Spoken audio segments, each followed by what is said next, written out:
রাজধানীতে পথচারীদের নির্বিঘ্ন চলাচল নিশ্চিত করতে ফুটপাত ও সড়ক দখলমুক্ত করতে উচ্ছেদ অভিযান শুরু করেছে ঢাকা মেট্রোপলিটন পুলিশ। আজ রাজধানীর উত্তরা সোনারগাঁও জনপদ সড়কে অভিযান পরিচালনা করে ট্রাফিক বিভাগ উত্তরা। ডিএমপি ট্রাফিক বিভাগের ৮টি জোন একসাথে রাজধানীর বিভিন্ন এলাকায় এই অভিযান পরিচালনা করে। অভিযানে আওতায় রয়েছে সড়কের পাশে গড়ে ওঠা খাবারের রেস্টুরেন্ট, যানবাহন মেরামতের ওয়ার্কশপ, ওয়েল্ডিং ওয়ার্কশপ, পোশাক ও আসবাবপত্রের দোকানসহ বিভিন্ন ব্যবসা প্রতিষ্ঠান। অভিযানের নেতৃত্ব দেন উত্তরা বিভাগের special metropolitan magistrate Asaduzzaman.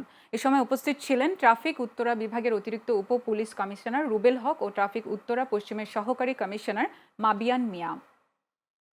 Uttara বিভাগে এ পর্যন্ত 2 দিন করা হয়েছে, আজকে তৃতীয় দিন।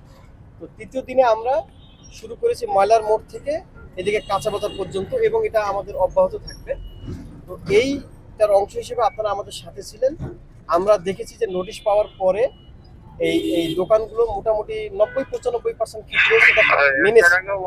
যেসব দোকান মানে নেই তাদেরকে আমরা আপনাদেরকে সাথে নিয়ে মিডিয়ার সামনে প্রকাশ্য তাদেরকে বুঝিয়েছি যে এটা কেন অন্যায়, এবং আমরা তাদেরকে অনুরোধ করেছি, তারা আমাদের সাথে কমপ্লাই করেছে, আমাদেরকে কমিটমেন্ট দিয়েছে মিডিয়ার সামনে।